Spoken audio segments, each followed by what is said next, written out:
Gazette du Togo, une vision sur l'actualité togolaise et sur le monde.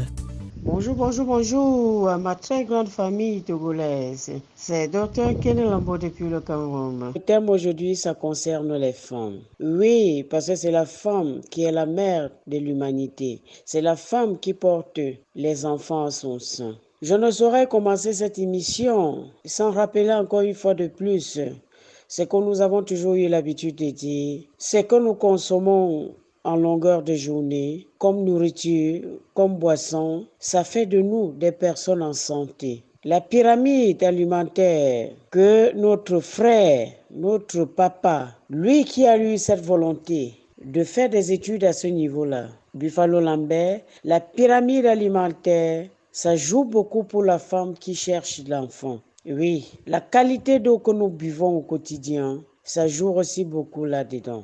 Je dirais tout simplement que aujourd'hui, avec cette équipe, ce n'est plus un problème parce que la médecine africaine aujourd'hui a des décisions vraiment très fiables en ce qui concerne le côté d'enfantement. Toutes les femmes aujourd'hui qui ont des difficultés d'avoir un enfant doivent savoir qu'il y a une cause qui est cachée quelque part. Je dis bien, je vous en supplie, il y a une cause qui est cachée quelque part. Les règles douloureuses qu'on a pour longtemps ignorées, les fourmillements au niveau du col de l'utérus, les démangeaisons vaginales, ça freine l'accouchement chez la femme. Oui, ça freine beaucoup. Les fibromes aujourd'hui, qui sont très vulgaires à l'heure actuelle dehors. À l'époque, il n'y en avait pas, parce qu'à l'époque, oui, je dis bien à l'époque, il n'y avait pas autant d'engrais comme aujourd'hui. Oui, nous devions faire très attention à ce que nous consommons. Aujourd'hui, la fécondité de la femme a trop de problèmes. L'ovulation chez la femme a trop de problèmes. Et sans cette fécondité-là, la femme ne peut pas ovuler. Et sans cette ovulation, la femme ne peut pas tomber enceinte. Ce que nous disons déjà aux femmes, c'est de prendre soin de leur vagin. Et comme je l'ai toujours dit, on ne doit pas envoyer le doigt dans le vagin. Parce que en nettoyant le vagin, nous détruisons le flore vaginal. Oui, nous détruisons notre flore vaginale. Parce que je parle en tant qu'une femme et en tant qu'une maman. Une femme qui a fait beaucoup d'enfants. Je sais de quoi je parle. Je vous dis, s'il vous plaît, n'envoyez plus les doigts dans vos vagins parce que ça porte beaucoup de microbes. Et comme on l'a toujours dit, le corps s'auto-guérit à lui seul 50%. Aussi le vagin n'a pas besoin qu'on le nettoie parce qu'il se nettoie déjà seul. Ce flore vaginal qui est là, ce flore qui est au fond de votre vagin, ça nettoie et c'est une protection des microbes. Quand nous détruisons cette flore vaginale-là, bienvenue aux microbes. Chaque personne s'installe quand et comme il veut. Oui, nous devions faire très attention. Parce que quand la femme ne féconde pas, elle ne doit pas ovuler. Nous devions faire très attention aux chlamydia, à la syphilis, à la goutte épaisse, aux fibromes, aux myomes, kystes ovariens. Nous devions faire face à toutes ces pathologies-là parce qu'il n'y a rien à négliger. Et ça remonte au niveau des seins de la femme parce que le placenta, lui, il est connecté au niveau des seins. Puisque un enfant ne peut pas venir au monde sans sa nourriture. Tant que le vagin est déjà gâté, le col de l'utérus est déjà gâté, le placenta n'est pas là sur place, les seins aussi ne doivent pas avoir des bons signaux. Avant une semaine que la femme ne saigne, il y a sa poitrine qui prend du volume, qui signale déjà qu'elle doit avoir son menstrué. Et si ça ne signale pas, ce n'est pas une très bonne chose. Et quand ça signale encore trop, on va aussi regarder au niveau de la glande mammaire pour voir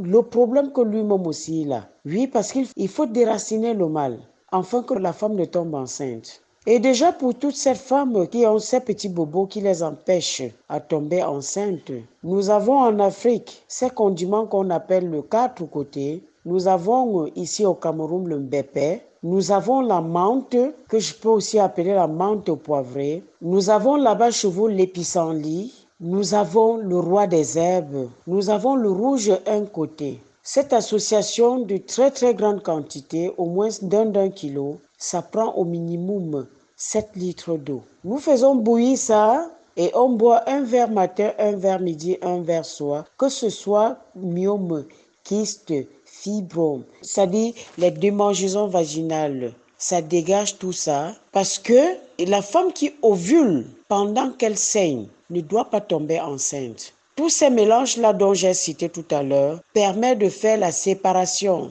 De fait, j'allais oublier même, il y a ce qu'on appelle les follicules. Après les menstruations, après les 7 jours qu'on dit la jeune fille doit s'amuser pour ne pas tomber enceinte, à partir du 8e jour, il y a les follicules qui s'installent, qui commencent le travail et laissent la place maintenant à la fécondité. C'est déjà à partir du 10e jour là-bas. La fécondité, lui, il va jusqu'au 12e jour. Ça, c'est la période pour la femme, généralement, qui ne fait que les filles. À partir du 13e, 14e, 15e jour maintenant, c'est l'ovulation. Et comme les garçons sont de nature des êtres qui sont un peu sales, qui aiment les endroits qui hument un peu, voilà pourquoi la femme qui tombe enceinte exactement le jour de l'ovulation ne conçoit qu'un garçon. Donc, voilà déjà, quand on tombe malade de ce côté-là, c'est très dangereux, on ne peut pas tomber enceinte. Mais en utilisant déjà les éléments dont je venais de citer tout à l'heure, en mangeant des aliments bio et en consommant une eau alcaline, l'eau de cascade, eau de source, on spine son organisme et on consomme des fruits tels que les carottes, on les croque, on peut aussi les presser en jus, les pastèques, les papayes qui n'ont pas été engraissées. Pour ne parler que de ces trois-là. Les céleris ou les persils poireaux, on les presse aussi, on forme un jus avec, on boit. Ça nettoie le côlon de la femme, ça nettoie le vagin, ça nettoie les grandes lèvres et bienvenue le nouveau-né dans la famille. Et en ce qui concerne les écorces, nous avons l'écorce du savon, nous avons l'écorce du baobab, nous avons l'écorce de l'ébène.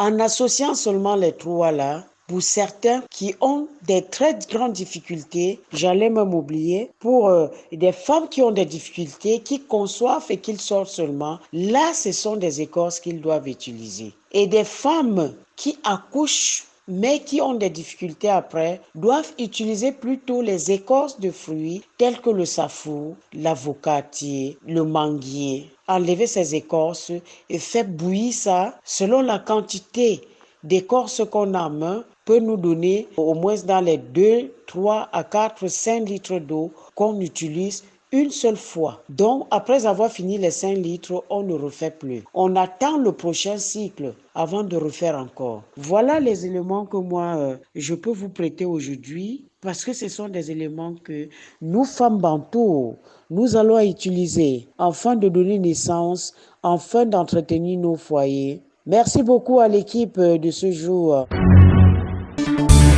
La Gazette du Togo, une vision sur l'actualité togolaise et sur le monde. Rejoignez-nous sur le www.lagazettedutogo.com ou sur nos comptes Facebook, Twitter et YouTube. Pour tout contact, écrivez à contact@lagazettedutogo.com ou appelez le 92 80 88 53. La Gazette du Togo, c'est l'information en continu.